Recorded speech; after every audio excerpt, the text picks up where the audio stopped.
Out of the gates and ready to go. Hot Mike with Hunt and Withrow straight ahead. Glad you're with us. We'll be discussing Justin Tucker, and he's denying all allegations to OutKick in the recent exclusive statement to Bobby Barack at OutKick.com. NFL reporter beef. It's going strong in Indianapolis at the NFL Combine. Nearly a fight at a Starbucks. And rest in peace to the great and late Gene Hackman. All of that and more straight ahead. While you're here, hope you'll like, comment, and subscribe to our OutKick YouTube channel.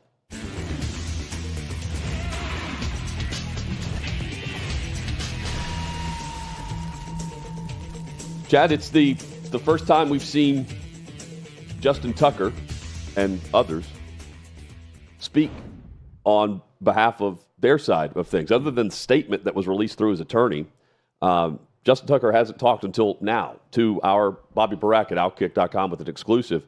And part of this, he says that throughout the last 4 weeks, I've spent countless hours replaying every interaction I've had with bodywork professionals over the last 13 years. I can assure whoever is reading this that I've never intended to disrespect anyone, cross any boundary, or make anyone feel uncomfortable in any way whatsoever. And he continues, it devastates me to know that anyone that I've worked with would not have felt respected and valued as a professional, but more importantly as a person. And anyone who has felt otherwise, I'm sorry. And you can get the full text, of course, at OutKick.com. He says, I want you to know that I'm committed to ensuring that everyone I interact with continues to feel that I respect them and care about them as a human being. Thinking through this, the allegations are a very specific time frame from 2012 to 2016, I believe. Yep, early in his career with the Ravens. It's 2025, and it's not about the length since the allegations. It's the very specific time frame, and no one's outside of that bubble, so to speak. The whole thing is mind-boggling to me because you have very specific details, Chad, through the Baltimore Banner and through the accusers. 16 of them now have come forward. Initially 7, I believe. And the details are, graphic. And you think about the women involved. If something happened, you want them to be able to come forward. There's no civil lawsuit. There's no criminal charges. And we're, a month removed from this, and he's talking to Bobby about the fact he's trying to be saying, hey, I've gone through it all. I'm vehemently denying this again. And he did that the first go-around. At some point, don't we have to ask, what are you going to do? Because right now it's just the court of public opinion, and the guy's now coming out twice with his wife, his attorney. He's having to defend himself personally with family members and friends. It's not fair to him, and it wouldn't be certainly fair to the women if this ends up being true. But I have to view it both sides, and it's confusing that one side's not doing anything other than releasing statements and detail. It's a really uncomfortable situation all the way around. It is. All sides of this. And I'm with you, Hutton. The timing of it doesn't make a lot of sense. And we're going to talk to Bobby Barack later in the show about this story that he's been working very hard on getting. About an hour and a half from now. Right. And you've got not just the Justin Tucker statement alongside his wife, but attorney, and then you've got emails in this story from salon owners or people who have worked with Justin Tucker where allegedly he was banned from certain salons, but they're saying, oh, we're going to miss you as a customer. You were great. We'll work with you again. There's a lot of layers to this other than just Justin Tucker denying the allegations in this one. So that's a big side of it. That's half the side of it, right? That's what kind of we're always preaching is, well, let's hear from Justin Tucker or see what the defense is in this one. The other side of it is there's 16 accusers. All right. There's very graphic and detailed information and detailed stories. Are they just making these up completely? What would the motivation be? There's no civil suit, so they're not getting any money right now unless they're being paid by the publication. And then there's the third side of this, the media angle of it, where the Baltimore Banner that I had never heard of before this story has reported on this with the 16 accusers. But the 16 accusers have not filed any civil suit so far. And it started with I don't know what to make of it or where to go with it if there's not going to be any civil suit filed You're not really going to get any, concrete evidence that way. I mean, it's just going to continue to be this. Well, I didn't mean to offend anyone. That's never been my intention. I've never done anything inappropriate. And on the other side, there's going to be these graphic details of 16 different accusations. And it's from, as you said, Hutton, 10 years ago. Yeah, and being the most recent. And it's also like the groups, like I don't know if it's strategy, whatever. I mean, it's 5 bunches of them, like 4 women come forward at a time, 5 women. And again, I'm looking at it thinking like that doesn't happen to me with just using common sense unless 10 years removed from it, it happened. Mm-hmm. Right? I'm just thinking through this. But at the same time, you can't.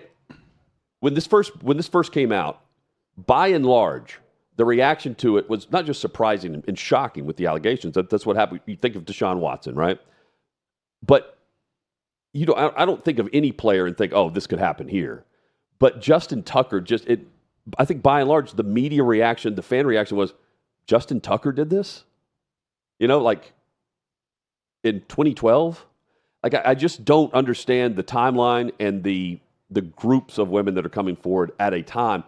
And also, he waited a month to speak, but thankfully he picked up the phone and was interacting with Bobby on this for OutKick. But I say sit and wait because I don't know. We don't know what happened. But I also view it from the guy doesn't deserve to be judged if they're not doing anything other than going through a paper that we've never heard of until this story. You see what I'm saying? And here's the other part of it.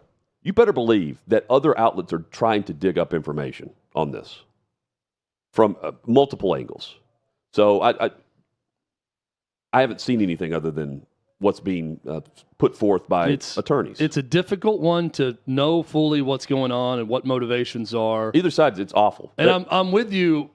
It's also difficult to imagine 16 different people that may be somewhat connected but not really, making things up with no money coming their way right now. With the detail involved. And the detail involved, like it just out of thin air, this happened. But I would encourage everyone to go read the Barack report at OutKick.com. There's a lot of detail in it. It at least gives Justin Tucker's side of all this. It's a crazy story, Hutton, and just like we were shocked when Deshaun Watson was accused of this because there was no prior history with this. All you heard about how great of a guy Deshaun Watson was. Same goes for Justin Tucker. I also do think that there are many in media that, because of their own life experiences or the way they've been shaped by media or their job or whatever, there are media outlets and media people that are quick to rush to judgment and want a story like this about a good-looking, white, Christian, conservative guy to be true. Well, but because of that, that's what I'm saying. They would be digging up information. Right. And I look, that's a lot of that, right? A lot of people, well, I want this to be true about this person because I don't like them. I think there are a lot of people, likely in media, maybe at this paper, maybe other places, that don't like the idea of a conservative Christian white guy being right and others being wrong, and they want to shoot at that facade a little bit. So they want to rush to believe these things. Again, don't know what's true and what's not. Right. But it's hard to imagine 16 separate stories that are completely fabricated. I would think so. But it's also, knowing the history of Justin Tucker, difficult to believe that Justin Tucker did this, but it was difficult to believe Deshaun Watson did it. You have 16, given his history you have also. emails of them thanking him for coming in and you're welcome back anytime. Again, this is that's not also just his tough to statement. believe. That's why I would say everyone go read the story, because when I clicked on it, I'm thinking, okay, now Justin Tucker's attorney has drafted the statement. OutKick got it. Great. Let's read it. The statement's there, but there are other quotes. There are other answered questions by Justin Tucker. Yep. There are emails provided. There are other agreements with outside masseuses and massage, not parlor body salons. work professionals is how body work professionals. Thank you. I was looking for the right wording. That's what he said. Body work professionals. There's a lot of info and receipts kept by Justin Tucker in this story. So I'd encourage everyone to go read it. Yep. Well, absolutely. To the combine, shall we? Got a little media beef. I can't get enough of this. This is fascinating here. For two guys like you and I, we have had coffee at that Starbucks at the JW Marriott, connecting over to the combine. We have witnessed. We have stayed in that hotel and I have talked to Ron Rivera, waiting on my vanilla latte one morning. Everybody in the NFL goes through that Starbucks. That's why it's so funny to think about the story you're about to lay out because that happened in the Starbucks. They are on their way to the convention center. It's right links across up. the It walkway. links up. And we have certainly witnessed our fair share of media beef. Our old co-host was involved in 98% of them. Yeah, with former ESPN with many, voice. many people. Going down escalators. Remember that? Who's the guy's name? I don't know. Rosenstein? Rothstein. Thank you, who covered the Lions. It was something. If you could have ever imagined one person going down an escalator, another going up and shouting each other the entire way as they got further and further apart, that's what we experienced on the way out of Indy one time. You have prominent media members, Jordan Schultz and Ian Rappaport. That's what makes this really entertaining. Going at each other over a story involving Matthew Stafford and Tom Brady and details about a meeting. Let's first start with the meeting and Matthew Stafford. Matthew Stafford, is he about to become 2020's version or the 2020 version of Tom Brady? Is he 2020 Tom Brady 2.0? He is certainly showing it low key with the Brady-like football business mind, and I think he's doing all of this by now doing business with Brady.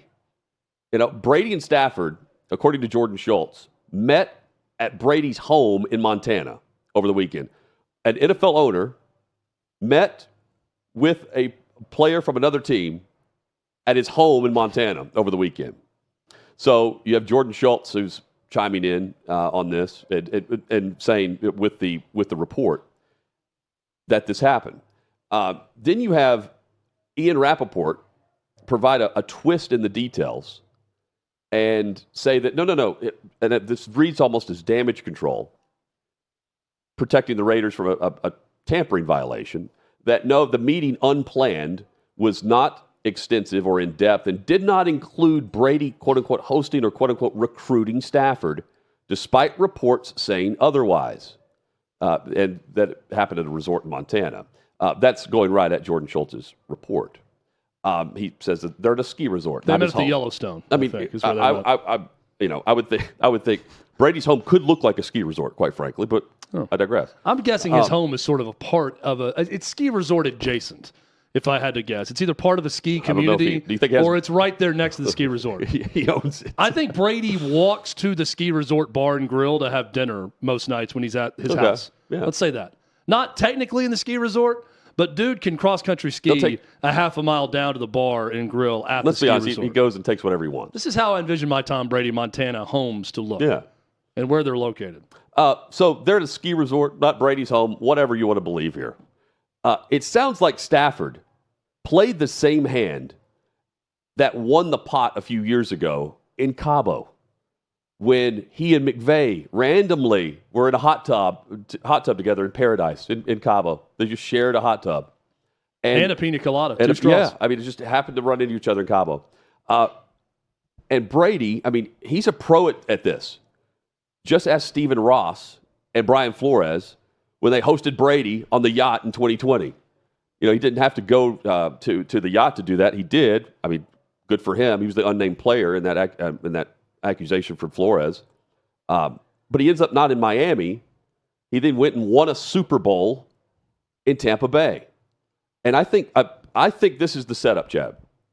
Brady now, as a part owner of the Las Vegas Raiders, he is running back that same plan right now in Las Vegas. He's going to buy a bunch of players, starting with Matthew Stafford, and load up to build a Super Bowl caliber run. When you look at what the Raiders have going into this offseason, they have the second highest cap space in the National Football League. They have the third lowest cash allocated, meaning all of these minority owners that have now bought in to the Raiders, that is straight cash available that they can pay up front in free agency if they so choose. And they could pay Stafford a boatload of money to join them, and they would have to trade for him. But I think he's going to say, screw these picks. We're going to bring in the way I did it in Tampa, and my guy is going to be Stafford. Stephon Diggs is going to be available. Chris Godwin is going to be available. Keenan Allen, Hassan Reddick. And who did they hire as their head coach? Not somebody young, a veteran to handle this. Pete Carroll. Brady and Stafford's meeting. The throwdown in the Indianapolis Starbucks adds to all of this. But, the JW Marriott melee is funny. There's apparently a photo that's going around in the media with media members. They're like, is it out publicly? I haven't seen it. Where the altercation first starts. It will be out soon, I think, because I'm hearing about it. I haven't seen it. We'd be showing it if we did. And you can see what's going on here. But, I mean, you've got Rappaport who wanted security, serious confrontation between media members, 2 NFL newsbreakers is what people were saying on text. We learned that Jordan Schultz is the son of Howard Schultz. He is. Starbucks founder, right? Original CEO and founder? Yes. And they do this in the Starbucks. So the photo... Which is just all the more poetic. They're going at each other. You have the son of Howard Schultz.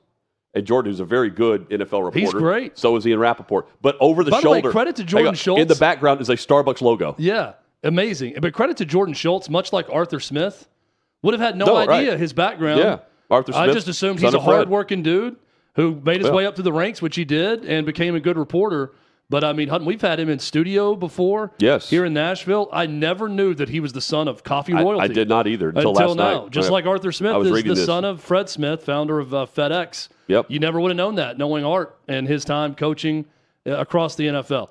Funny story. It's great. I love this. I love media beef almost more than anything else. I think the public likes it. They probably don't like it as much as other media members. Gossiping about it and thinking about it. I think this one they do. Yeah, they like it because it's not a local story. It's 2 known people. It happened in a Starbucks, happened in front of other people. I'll also say this. There were no blows thrown. There was no punches. Oh, Rappaport should be enticed. Think about this. Rappaport should want to get punched by Jordan Schultz at a Starbucks. Yeah. At a Starbucks with the Starbucks logo. That would have been Paul's people stance. Around. Please punch me because then I'll sue you. In front of everybody. What Rappaport was standing and talking with another NFL liaison person. Source. It goes that he went to Rappaport and said, we need to talk. You need to talk with me because next time you do that, you need to talk to me first. So let's talk about it. Right. And Rappaport kind of gave I have nothing to say to you. Yeah, we don't need to talk. We have nothing to talk about. There's nothing to talk about here. And then Schultz got irritated by that and I guess raised his voice to him. Let me also say this about Rappaport. What a bitch move to go and report this to NFL security. You didn't get punched. You didn't get grabbed. You didn't get hit. And you go running like a little bitch boy and he went to NFL security? And he went at Schultz. Schultz is reporting. Now, Schultz is much bigger than Ian Rappaport. I've been next to Jordan Schultz. Yeah. He's not a small guy. And Ian Rappaport is a tiny man. So I understand, like, physically, I guess he felt threatened by him. But you're surrounded by people at a Starbucks. And do we think that Jordan Schultz is going to accost you on the streets of Indy? Do you need a security detail now?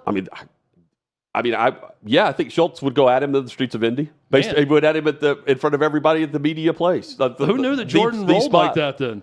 I didn't know he could be that threatening. And you know how busy the Starbucks is. Oh, yeah. You're waiting in line. You better plan an extra 35 minutes to get to the convention center if you're going to make a Starbucks order. If this happens again, takes a while to get through all those orders. So this is on Pro Football Talk through Florio. If this happens again, we're going to have effing problems. Now I'll step back. That was got in his face, I guess. That's what Schultz said, or what? That's what Schultz told Rappaport.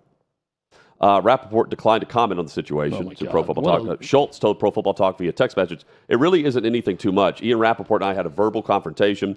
It lasted a little over a minute. Multiple agents and reporters were nearby. Rappaport was the one who called security shortly after, but it never escalated further." So he's confirming everything that went down based on the tweets I and think posts. Rappaport's the big loser in this beef. You resorted to calling NFL security not on him. just that. So the detail of his reporting feels like it's damage control from sources that don't want tampering charges because, yes, the Rams granted permission for Stafford and for his agent to go to and try to find a deal to come back with it and facilitate a trade. It's very clear that Schultz got this from avenues not from the league or the team. And he reported on it, and he had good info on it. And there are parameters. And then Rappaport goes to his Raiders contact, or whoever he gets info for because he works for the league, and the Raiders contact trying to make sure they don't get hit for any charges of tampering or anything. Oh, no. It was an accidental bump into at this, and it wasn't because of that. So then he reports it and steps all over Schultz report. Let me say this, too, about so the Giants are going in. They're going after Stafford. I mentioned this yesterday to begin the show. today there are reports that, yes, in fact, they're being very aggressive in talks about their picks to go and trade with the Rams. If you get a deal done with Stafford, you have to trade for that opportunity. Fine. They did that in Indianapolis at the Combine. This is at the NFL part owner's home in Montana. And the other part of the detail of Rappaport was nothing specific was discussed. Like, it wasn't anything, in depth or whatever he said. And I'm thinking, what? How can it not be? Two NFL, one quarterback and a former quarterback, and one's about to be available at the Combine, and you're not going to bring this up to the Raiders, who Brady wants to bring in a veteran, and I think run it back 2.0 style like he did in Tampa. And they're not going to talk about anything. You just take the word No one's buying it. No one's buying that from Rappaport. But it's Rappaport doing the league's bidding and the team's bidding. I know, but Rappaport... Also, by the way, I don't understand how Jordan Schultz... He understands this. There's a past with them, I believe. Probably, but also... No, there is. There's more detail to that, too, where they do have a beef. Like, you know what Rappaport's doing when he comes back with his source. It's going to be something for the league to try to make sure that the team in the league doesn't have any problems with it. And we're supposed to believe that Tom Brady and Matthew Stafford got together in Montana at a ski resort to talk about how they like their elk meat prepared, right? Yeah, while they're in Montana. Well, give me a break. Just like we don't believe that McVay and Stafford just randomly decided to go to hang out in Cabo and just ran into each other there. I mean, Stafford's he's running it back too, 2.0 style. I love that. I love that you've got Stafford. Brady he would just in the face of the league be like, yeah, we're going to try to work out prior to doing COVID restrictions. They go on to win the Super Bowl. Went to the yacht to talk with Stephen Ross and the Dolphins. I mean, now Stafford's doing it. And they're not tampering or not, but I guess no tampering will be able to be proven here because it's just Rappaport and Schultz. Maybe you have a trial by combat. Each represents the sides, and Rappaport clearly representing the Raiders. He's going to need a proxy, is what I'm hearing. Yeah, no, I'm saying No. I'm saying he's not entering this fight by himself. No. The guy's calling security. No, I'm saying they'll fight on behalf of Raiders Rams and Brady versus Rams and the tampering charges. If the Rams want to say that, the Rams want to trade him. So why I wouldn't want to go after tampering problems here. I mean, I would want the best offer possible, and they're able to raise the price because the Giants are heavy in this. The Giants need him. And the team I haven't heard is Pittsburgh. That'd be a great spot for him to land, is Steelers. So fair foul, calling security. Well, on this interaction. It depends what their beef is in the past. It depends what... does he legitimately believe that Jordan Schultz is going to I don't know. him? I don't know what he hasn't called security on in the past. Again, this is not the first time they have had issues based on other media members who have chimed in witnessing it. So, do we think he's threatened violence against him before? No, but look, it's Jordan Schultz. It's not Pac-Man Jones that's threatening him. I know. I mean, we've been around serious threats to media members, right? Through Pac-Man Jones and his proxy, right? He's got proxies. He's got proxies all over the place. You're right. That's one that I would go to the authorities and be like, I feel like I need to send somebody away from my house for a few days because of this threat.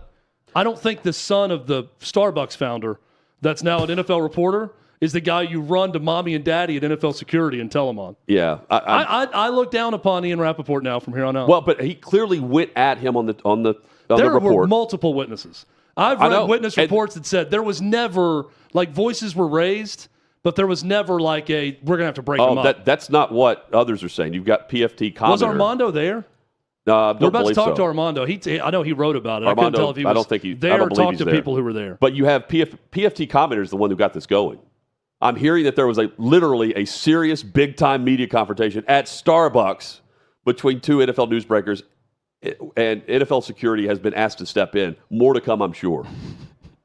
I mean, just Charles Robinson. We got to get to the bottom of this. Charles Robinson. When I hear NFL media security had to Charles be called Robinson is the one who has the photo.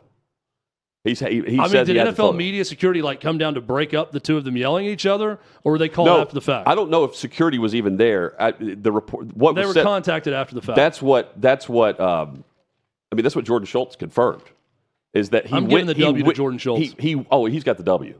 I mean, just based on the tweet itself, the post itself, going and changing some of the detail of Schultz's report. Schultz has got the W just knowing that it protects the Raiders from tampering. The next time Jordan comes on the show, they went elk hunting. We're going to crown him. Elk. Yeah. They're discussing their elk meat. Medium or medium rare elk steaks. Which do you prefer, Matthew? That's all they talked about. I would love, man. There's security video in there, right? Of the altercation at security? Oh, yeah, there's got to be. Let's go.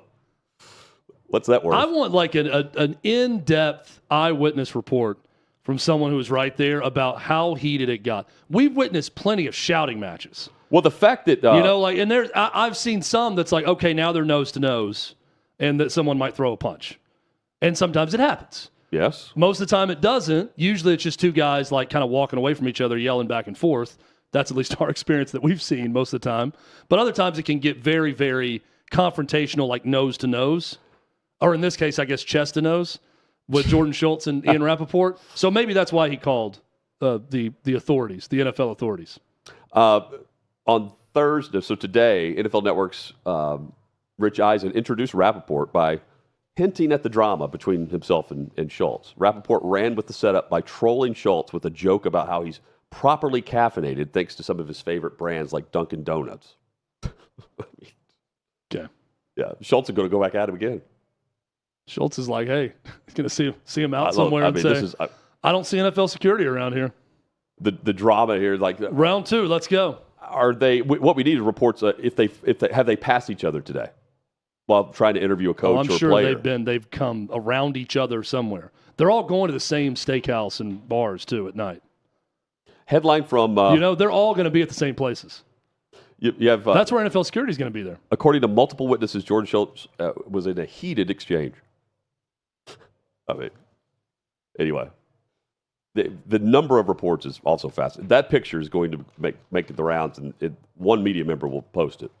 What was the biggest media beef we witnessed that caused a stir all over Radio Row? Was Seth Payne and Josh Ennis? Was that the guy? Yes, and Josh Ennis. On the same station, right, in Houston? No, or were they rival stations? They were rival stations. One was an afternoon host, and Seth Payne was a morning host at that time. On different stations. Yes.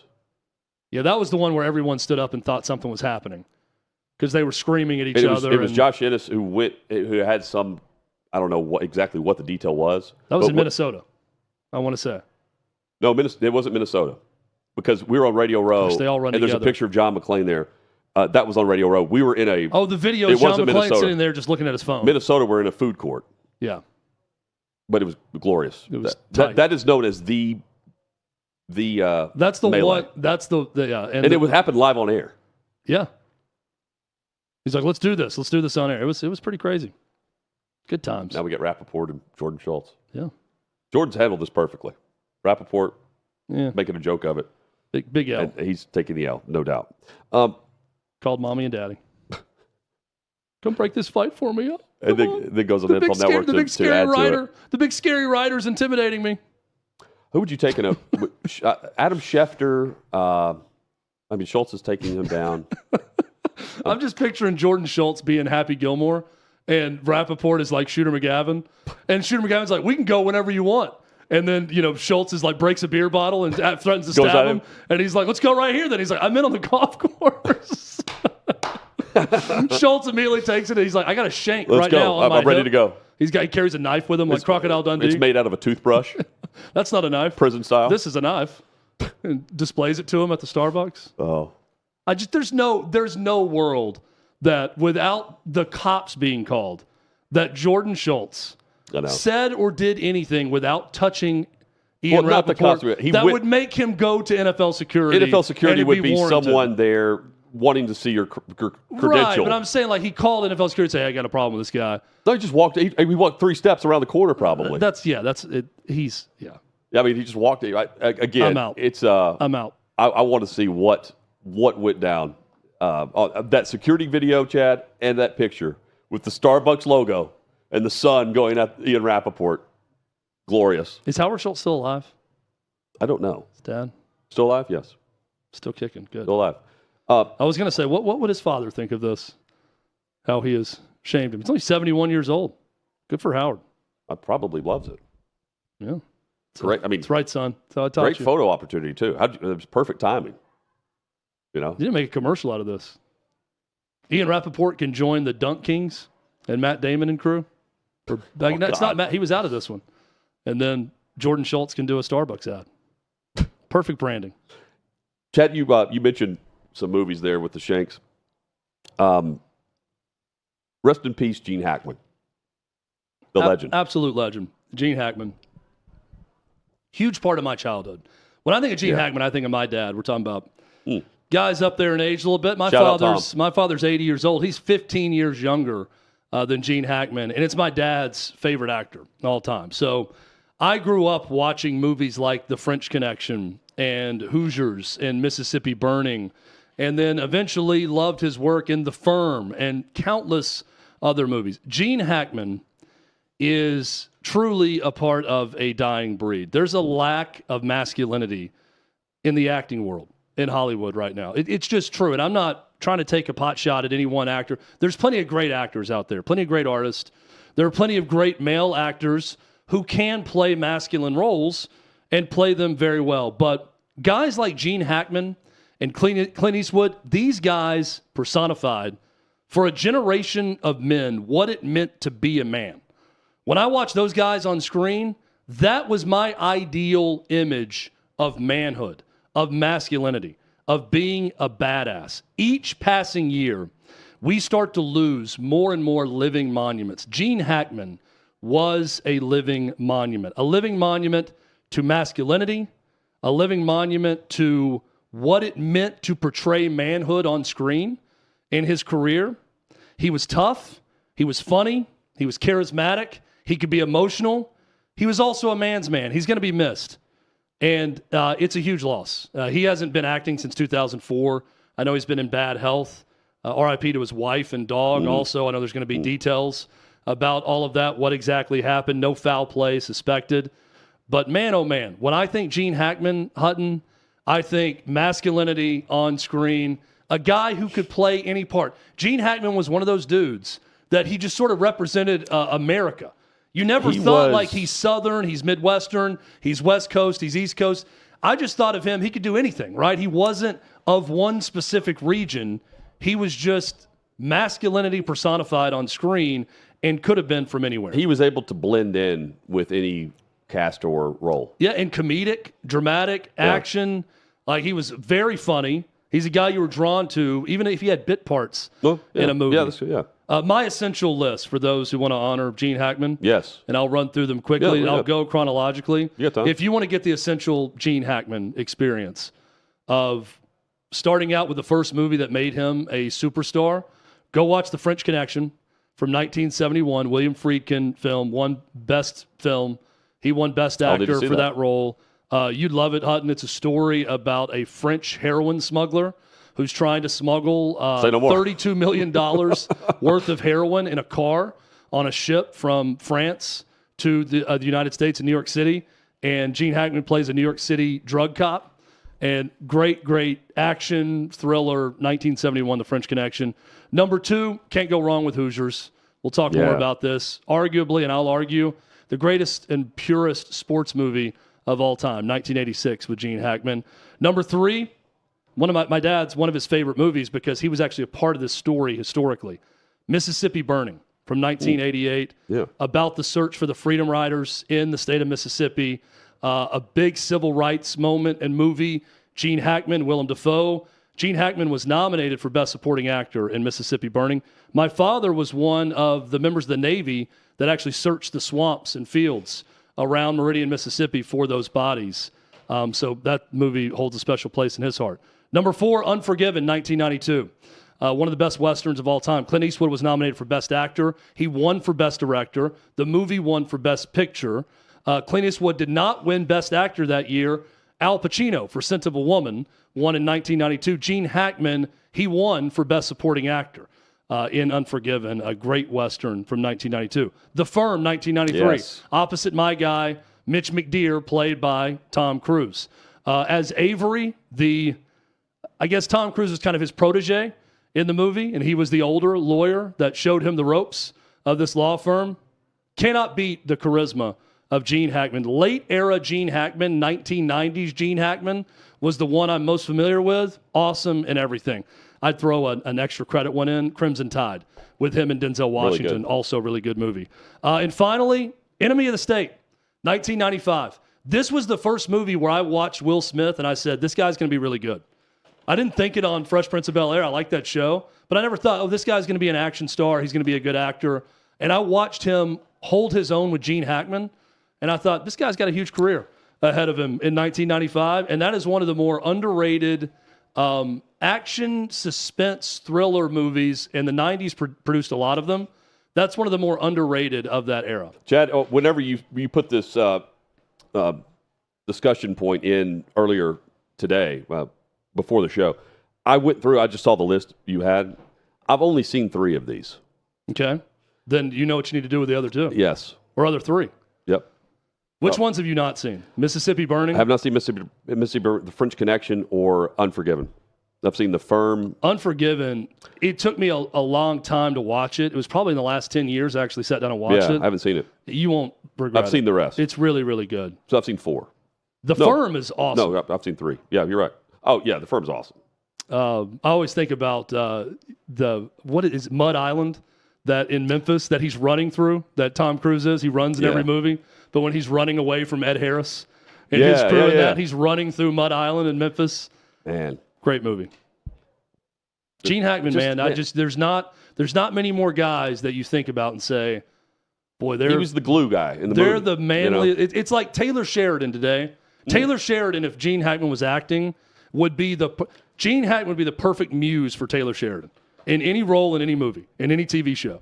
Gene Hackman of the 1990s would be perfect for anything Taylor Sheridan does.